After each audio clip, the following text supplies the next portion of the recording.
Assalamualaikum warahmatullahi wabarakatuh.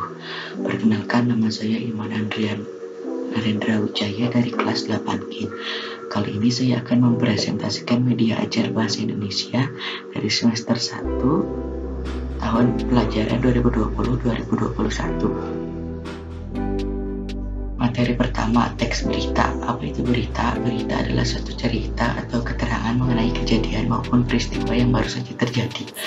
Hal apa saja yang harus diperhatikan saat menerima berita? Pertama, kebenarannya harus diperhatikan, seperti keaslian isi, fakta, foto dalam berita. Apa saja media penyampaian berita? Terjadi menjadi 3, yaitu media cetak, media elektronik, dan juga ada beberapa fakta tentang telegraf.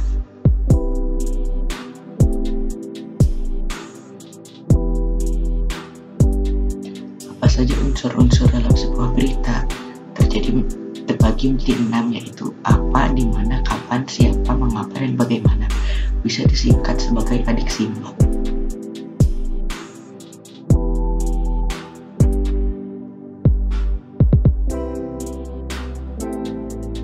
Apa saja langkah-langkah menyimpulkan isi sebuah berita?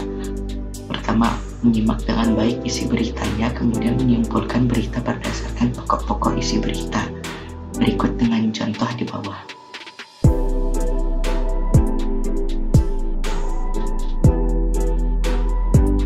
Apa saja struktur yang terdapat dalam berita? Terbagi menjadi 4, yaitu judul, kepala, tubuh, dan ekor. Masing-masing menjelaskan bagiannya masing-masing.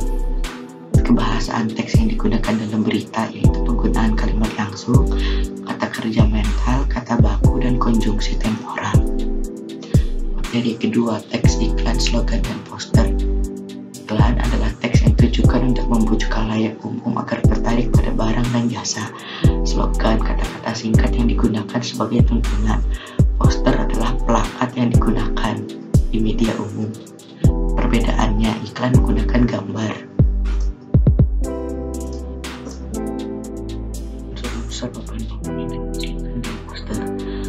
Unsur membentuk iklan terbagi menjadi 6, yaitu sumber, isi, media, sasaran penerima iklan, efek yang diterima, dan umpan balik dari penerima iklan.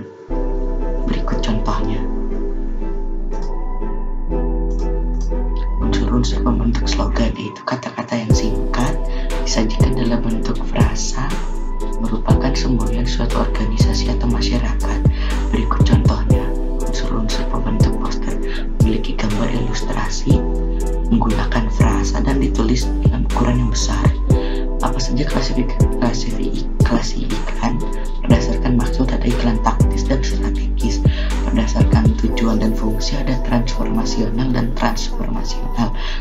Berdasarkan ruang yang digunakan ada iklan baris, kolom, display, dan vektorial.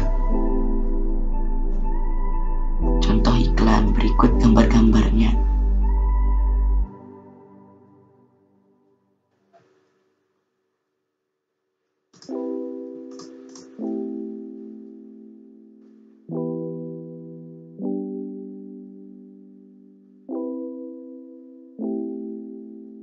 Materi ketiga, yaitu teks puisi. Puisi adalah suatu jenis karya sastra singkat yang menggunakan kata-kata indah.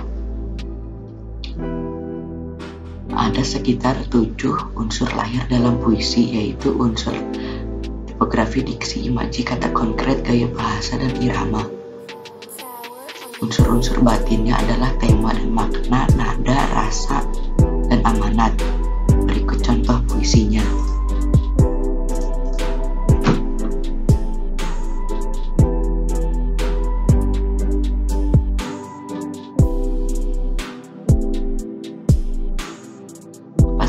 Jenis puisi terbagi menjadi 2, yaitu puisi lama yang berisi mantra, pantun, syair, dan puisi modern yang berisi himne, romansa, elegi.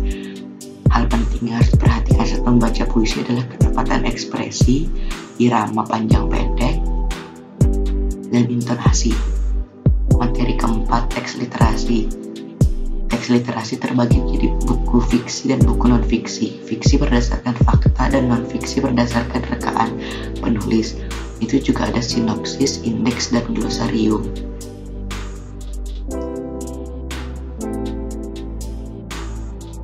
pengertian dan fungsi kata pengantar. Kata pengantar berisi ucapan syukur dari penulis. Daftar isi adalah daftar halaman suatu buku beserta isi halaman yang ternomor. Daftar pustaka berisi informasi dari buku lain yang digunakan sebagai rujukan oleh suatu penulis pada buku. Berikut contohnya. Sekian dari saya. Wassalamualaikum warahmatullahi wabarakatuh. Ikatlah ilmu dengan tulisan hadis Tabarani.